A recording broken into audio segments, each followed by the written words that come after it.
ating pong talakayin ng update patungkol sa mga programa ng kasalukuyang administrasyon dito lang sa Mr. President on the Go. Una nga po dyan, mga kababayan, pinangunahan ni Pangulong Ferdinand R. Marcos Jr.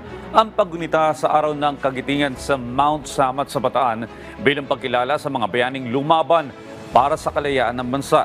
Sa kanyang mensahe, binigyan diin ng ating Pangulo na ang tunay na kagitingan ay hindi lang nasusukat sa digmaan, kundi pati na rin sa araw-araw na sakripisyo ng mga Pilipino tulad ng mga sundalo, pulis, bombero at pati ng mga sibilyan na patuloy na nagsisilbi sa bayan.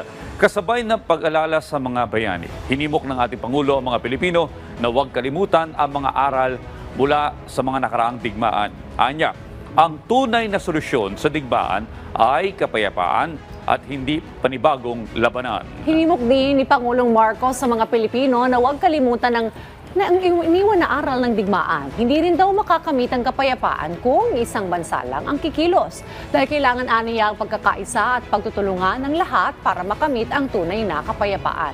Paalala pa ng Pangulo, ang araw ng kagitingan ay hindi lang para sa nakaraan, kundi gabay din sa pagbuo ng mas magandang kinabukasan para sa bayan.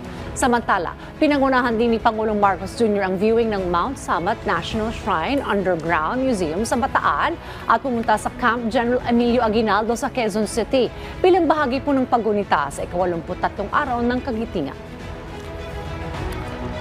At yan po muna ang ating update ngayong umaga. Abangan ang susunod nating tatalakayin patungkol sa mga aktibidad at programa ng kasalukuyang administrasyon dito lamang sa Mr. President on the Go.